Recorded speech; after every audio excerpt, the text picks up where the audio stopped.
Hola, bienvenidos a una edición más de Info Capital Humano. El día de hoy vamos a desarrollar el tema diversidad cultural en el trabajo.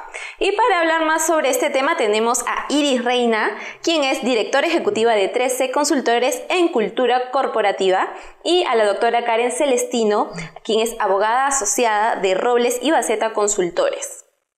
Bienvenidas. Buenos días, muchas gracias por la invitación, aquí estamos. ¿Cómo estás? Buenos días. Gracias por estar con nosotros en esta edición de Info Capital Humano.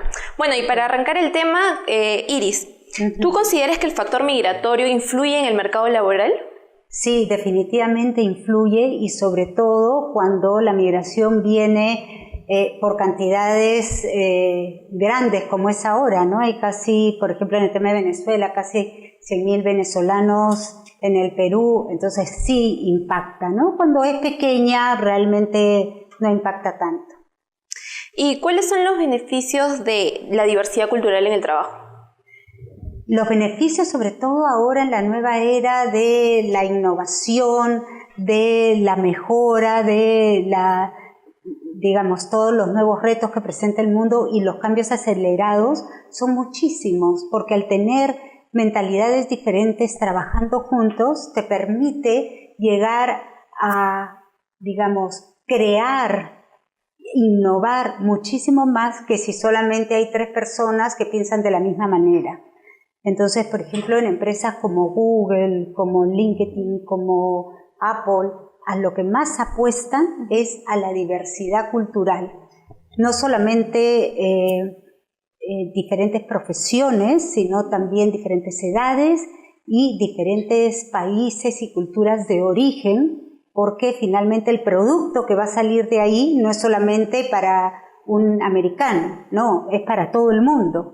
Entonces, obviamente, los que están atrás diseñando esos productos, si también vienen de todo el mundo, van a poder comprender mucho mejor las necesidades del cliente. Claro. O sea que hoy en día es fundamental. Van a poder abarcar más mercados también de esa manera. Claro, más mercados, mejores productos que los clientes se los apropian rápidamente porque cumple con sus expectativas. ¿Y existe una relación entre diversidad cultural y desarrollo de habilidades de mis trabajadores? La diversidad nos pone un reto de para trabajar en equipo y para tener mayor tolerancia y para poder generar empatía, habilidades blandas.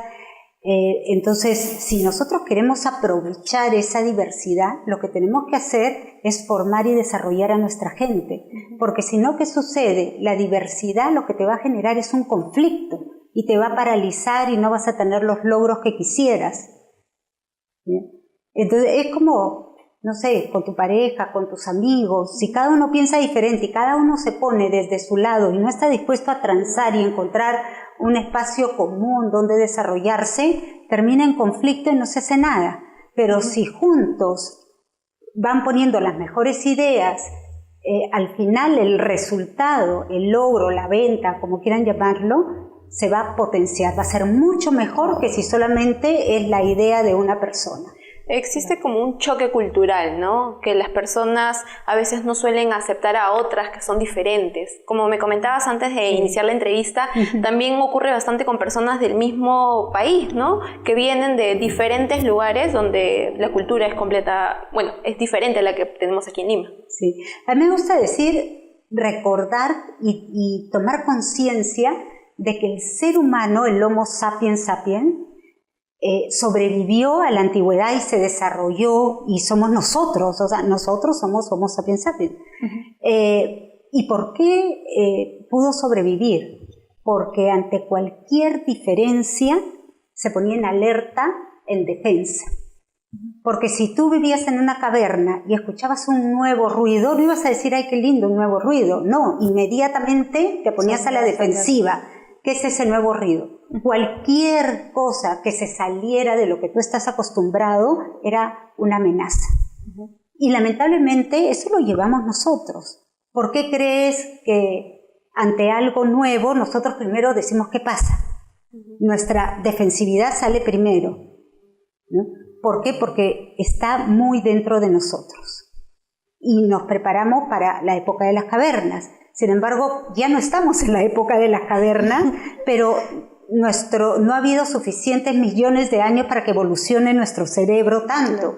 Entonces es aprendido, ¿bien? No sale naturalmente. Si tú tienes un día lindo y algo fue feo, ¿qué te vas a acordar en la noche? Lo feo, ¿no es cierto? Ese mal momento que tuviste y no te acuerdas los otros 10 que fueron simpáticos. Eso es propio de la naturaleza humana y eso hay que entenderlo.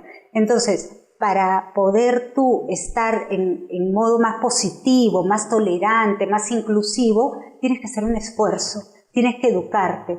Por ejemplo, hay una técnica que te dice, todas las noches piensa en 10 cosas positivas que te sucedieron en el día, para que contrarrestes lo negativo y te duermas contenta y tranquila. ¿Por qué? Porque es luchar contra nuestra propia naturaleza. Entonces, por eso yo digo, cuando vas a trabajar en diversidad, no es cuestión de que lo dejes ahí nada más. Tienes que hacer un esfuerzo de gestión para que la gente vaya tomando conciencia y se vaya aceptando y se vaya construyendo con esa diversidad en lugar de destruir con esa diversidad. Pero no viene natural y solo, o sea, es difícil. ¿Sí? ¿Y cuáles son los principales prejuicios que tienen algunas empresas para contratar personal extranjero? Mira, depende del personal que venga. Acuérdate, si nosotros en el propio Perú, como veíamos antes, estábamos conversando antes, se ha luchado mucho socialmente por incluir a la gente que viene de la sierra a trabajar a Lima, la gente que viene de la Amazonía, porque cada uno viene con sus costumbres y la costumbre del otro es diferente a la tuya. Entonces, naturalmente nosotros decimos, no, la mía es mejor, yo estoy acostumbrado, esta está mal. ¿No? Entonces es muy fácil generar prejuicios. Y en el Perú no hemos sido muy buenos, y eso nos consta, en incluir a la diversidad. De hecho, por más que hay leyes para la equidad de género, estamos lejos de lograrlo. Hay leyes para incluir a discapacitados o a personas especiales en las empresas, tampoco lo estamos logrando muy bien, vamos avanzando lentamente. Hay prejuicios con las poblaciones afroamericanas, con las poblaciones que vienen de la sierra. Entonces, dentro de nosotros mismos como país, no hemos logrado todavía pasar eso. Imagínate que venga otra gente donde yo siento, esta persona viene y quita el trabajo a mis colegas. Si se pone ese estigma va a ser difícil. Pero si se piensa, mira, en los años 80, ¿cuántos peruanos que estábamos en la época del terrorismo, hiperinflación, se fue a Venezuela? Por decir, se fueron a Chile, se fueron a Argentina. Venezuela es uno de los países que mejor ha recibido a todos los extranjeros. Cada crisis, por ejemplo en Argentina se iban a Venezuela, peruanos a Venezuela. Ahora regresan muchas familias, pero que se fueron y fueron bien recibidos. Ha sido uno de los países que más ha recibido gente que salía por crisis en su país. Ahora les toca a ellos. Entonces yo digo, ¿qué nos toca a nosotros? ¿No? Darles una mano y por lo menos no estigmatizarlos. Es mi manera de pensar, al menos, ¿no? Sí. Y para conocer más sobre el ámbito legal de lo que es diversidad cultural, tenemos a Karen Celestino que nos va a explicar. Bueno, Karen, a mí me gustaría saber si hay alguna norma que establece alguna sanción para las empresas que contratan colaboradores extranjeros con un sueldo menor a lo que estamos acostumbrados en el mercado. Sí, ¿cómo estás? Buenos días, un gusto compartir esta mañana con ustedes. Y bueno, sí, como te comentaba, si bien es cierto la contratación de personal extranjero se rige por su normativa especial, ¿no? Que es el decreto legislativo 689, este establece que en el caso del tratamiento que se le da son iguales que a los trabajadores acogidos bajo el régimen de la actividad privada. En ese caso, si es que tenemos a nuestros compatriotas venezolanos que están trabajando, pero por un tema de reducción de costos, de repente las empresas les están pagando menos del sueldo o la remuneración mínima vital, ellos tienen la posibilidad de recurrir al Ministerio de Trabajo como primera opción, dado que si es que el empleador simplemente no quiere reconocer el mínimo, y si trabajan de 4 horas a más, los empleadores obligados a reconocerles la remuneración mínima vital. Si trabajan menos de 4 horas, sí les podrían pagar un proporcional nacional. Entonces tiene que ir a solicitar, presentar una queja administrativa al Ministerio de Trabajo por un tema de incumplimiento a las normas sociolaborales. Va a ir un inspector del ministerio a la empresa y va a hacer una constatación que en efecto hay un tema de vulneración de la normativa para el trabajador y va a ordenar el tema de la regularización del pago, ¿no? Y si es que han pasado varios meses que se mantiene en esta situación de pago irregular, va a ordenar el reintegro de lo que le hubiese correspondido en la boleta del mes que le continúa a laborar, ¿no? Todo esto, pero solo para trabajadores que estén en el ámbito legal.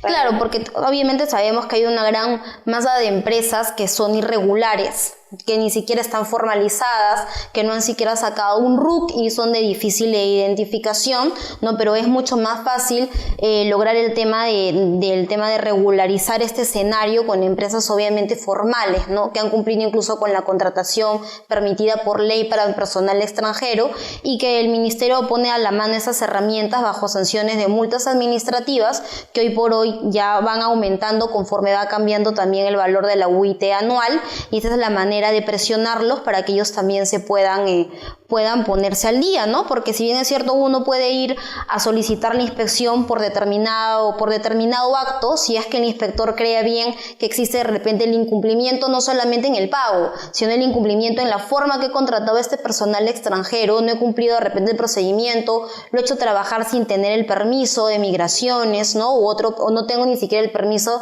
temporal de permanencia, ¿no? U otros beneficios para venezolanos, también puede de oficio iniciar una inspección de esta manera y tratar de hacer que el empleador vaya por el curso regular y no se vean vulnerados los derechos laborales que también tiene el personal extranjero, ¿no? Porque si bien es cierto, no son nacionales, pero sí tienen la protección de la normativa laboral peruana para efectos de su contratación, con diferencia de lo que puede ser los documentos especiales que sí se les requiere para su presentación para el contrato de los trabajadores, ¿no? Pero con relación al cumplimiento de las obligaciones es muy importante, ¿no? Siempre, por ejemplo, tenemos casos en el estudio donde las empresas a veces no entienden que cuando termina el vínculo laboral con un trabajador extranjero, ya no nos vayamos tanto un venezolano, sino extranjeros en general, que tienen que cumplir con pagarles el pasaje de retorno a su país. Y algunas empresas dicen, pero ¿por qué tengo que pagarle el pasaje? Y eso es porque la normativa de extranjeros especial regula ello, ¿no? Si bien es cierto, la norma te dice que hay que darle preferencia a los trabajadores nacionales frente a un trabajador extranjero, no podemos dejar de lado que hay trabajadores extranjeros sumamente calificados, ¿no? Que dan la talla para una labor y que efectivamente pueden desarrollar labores en la empresa y no por ello, ¿no? ser discriminados o apartados, sino ambos trabajadores de diferentes nacionalidades, gozar de las capacitaciones que pueda dar la empresa para que haya esa endoculturación y no se vea el corte, ¿no? de labores solamente por distinta nacionalidad, ¿no? Entonces queda la idea de que ellos pueden recurrir al Ministerio de Trabajo, poner su denuncia laboral, ¿no? bajo la sanción que aplicaría a la empresa si es que no regulariza, porque se entiende que el Ministerio lo que busca es que las empresas cumplan sin llegar al extremo de tener que imponerles una sanción, ¿no? Pero al ver obviamente que las sanciones son elevadas, tratan ellas de regularizarse para evitar lo que son los costos más elevados de las multas administrativas. ¿Y existe un número máximo de colaboradores extranjeros que puedo tener en mi planilla? Sí, por ejemplo, el tema de la contratación del personal extranjero tiene su normativa especial y básicamente hay una serie de documentos que tiene que presentarse al Ministerio de Trabajo para la aprobación de este contrato, ¿no? Dentro de esos documentos, por ejemplo, tenemos que hay que presentar una solicitud al Ministerio de Trabajo para la aprobación de mi contrato de personal extranjero, 3 copias o 3 ejemplares de mi contrato de personal extranjero y, por ejemplo, si es que tengo ascendientes, descendientes o hermanos que son nacionales o de repente me casé, ¿no? con alguien que tiene la residencia peruana y entre otros supuestos, ya no me tratarían como un extranjero, sino me tratarían como un nacional, o incluso eso pasa si es que soy un trabajador proveniente de la comunidad andina, por ejemplo de Chile, ¿no? que ya no necesitaría ser tratado como una contratación de personal extranjero, sino me tratarían como un nacional. Y dentro de los documentos también se señala que dentro de la empresa no puedo dar un margen margen abierto a las empresas para que contraten el 100% de su personal que sea extranjero. Es por eso que la norma limita y dice que no puedes superar el 20% de personal extranjero dentro de tu planilla, y tampoco sus remuneraciones, a diferencia de la totalidad o comparándolo con la totalidad de salarios, no puedes superar el 30%. Y eso se llama lo que es el cumplimiento de los porcentajes limitativos, que está enfocado uno al número de trabajadores y el otro está enfocado al total de las remuneraciones, ¿no? Claro está que hay supuestos en que ellos están exonerados del cumplimiento de estos porcentajes, siempre y cuando se acredite un cierto grado de especialización técnica en sus labores, o si tienen la calificación de personal de confianza o de dirección. Bueno, se registró una polémica en torno a la validación de títulos de extranjeros. En este caso un caso puntual fue venezolanos en Perú que quisieron validar su título en el Colegio Odontológico del Perú, porque las personas estaban quejándose del tema del tiempo. El tiempo que se tomaban para validar el título fueron de 2 meses.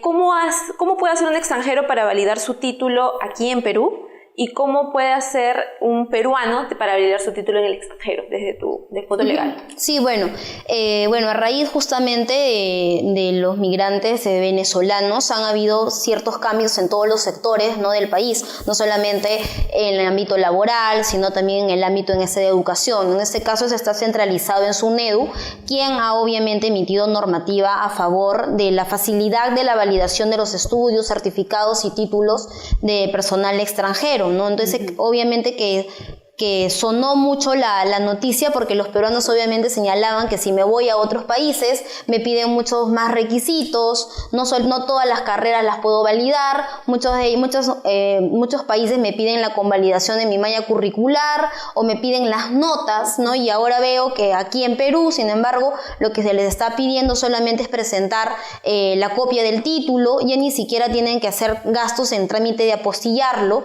¿no? Hay algunas carreras que simplemente no piden ni la apostilla, pero sí está, por ejemplo, exceptuado el tema del derecho, ¿no? Por ejemplo, derecho sí es que no lo pueden validar de manera fácil, tiene que haber una homologación o una convalidación de la malla curricular para ver si efectivamente han llevado determinados cursos, ¿no? Lo que sí no se ha permitido tampoco de carreras técnicas, ¿no? Las carreras técnicas están excluidas, al igual como los estudios de postdoctorado. Eso también se encuentra excluido, ¿no? Si bien es cierto, es una oportunidad, porque si estamos permitiendo que los venezolanos ingresen a ejercer, no tenemos que olvidarnos que también muchos de ellos también se dedican a la enseñanza o a la docencia, ¿no? Pero, por ejemplo, algunas carreras que sí se han visto limitadas, si bien es cierto, hay un apoyo de SUNEDU, pero es como son, por ejemplo, del Colegio de Ingenieros o de Arquitectos, ¿no? Porque al igual que los abogados, tenemos al Colegio de Abogados de Lima, que nos da el CAL, que es la colegiatura, y nos permite ejercer, por ejemplo, litigando, ¿no?, etcétera. Igual el Colegio de Arquitectos y de Ingenieros tiene un colegio, y el colegio, por constitución, el Perú, ellos pueden establecer de manera unilateral los requisitos para que puedan tener esta colegiatura. Entonces, si bien es cierto, te abro las puertas, en el caso de SUNEDU, en que te facilita validar tus títulos, pero cuando ya quieras, por ejemplo, ejercer, ya cuando vayas al propio colegio de ingenieros o de arquitectos, te vas a tener que hallar los requisitos que ellos coloquen, y ahí ya no es tan fácil el tema de ejercer válidamente la profesión, ¿no? Pero aún para los propios peruanos que han estudiado en el exterior, es bastante difícil validar, tanto de pregrado como de posgrado. De posgrado. Entonces, tiene mucho más se debería un poco también, ¿no? Sí, porque vienen y les puede tomar años tratar de convalidar acá, ver qué universidad les acepta. Y cuáles son las universidades autorizadas. En otros países nos piden las notas, ¿no? Claro. Y que sean determinadas universidades que te exigen que tenga convenio, de repente las universidades, por ejemplo, en el caso de España, o que tu título tenga casi el mismo nombre o similar al que también está en otros países, ¿no? Entonces, aquí, si bien es cierto, estamos hablando de temas ¿no? Cómo el Estado ha moldeado, ¿no?, la normativa, la forma de flexibilizar. No tenemos que olvidarnos que hay un sector importante también de nosotros que viajamos a otros países y que quizás los otros países no tienen esas técnicas tan flexibles como nosotros, ¿no? Y eso genera un poco molestia nacional, porque ya entramos a un tema de mercado y de competencia. Claro. ¿No? Sobre todo peruanos que han invertido en ir a estudiar fuera. Eso, el tema de la inversión poder estudiar. Claro, has estudiado en una buena universidad, perfecto. No vienes acá y no puedes convalidar en tu propio país. Tus propios, porque te piden muchos requisitos adicionales, ¿no? Iris, una pregunta. Desde tu punto de vista, ¿cuáles son las empresas que más contratan extranjeros aquí en Perú?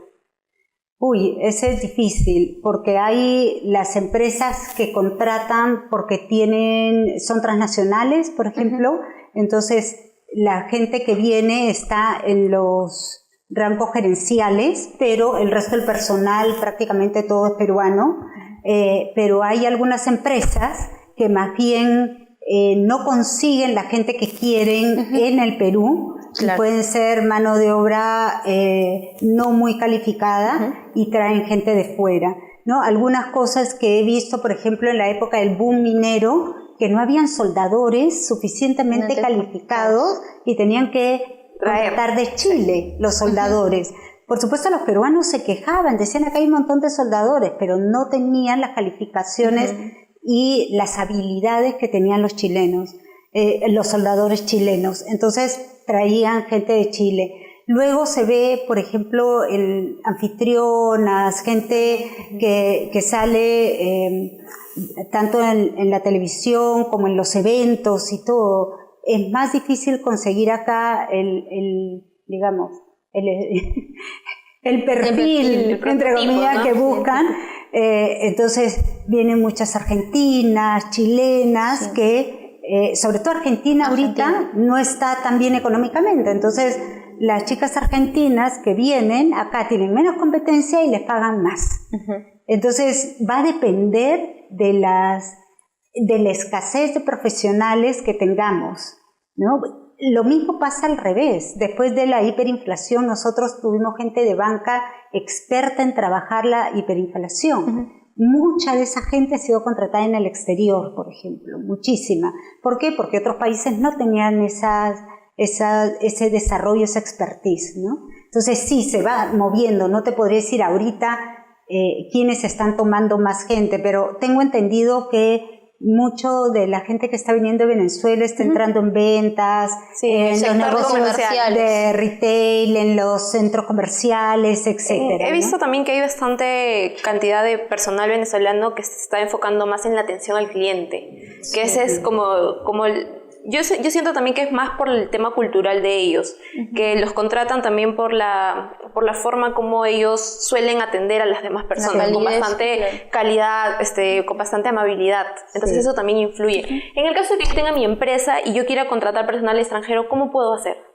¿Cuáles son las normativas que tengo que cumplir? Sí, bueno, si nos enfocamos, básicamente a Venezuela, en general puedo optar por el tema del carnet de extranjería para que, teniendo la calidad migratoria habilitante, puedan ejercer previamente con la aprobación del contrato, ¿no? Pero como te comentaba, ahora ahí, como el país ha dado permisos, existen otras dos formas adicionales sin tener que pasar previamente por la aprobación del Ministerio de Trabajo, lo que resulta mucho más fácil para que un venezolano, por ejemplo, ejerza.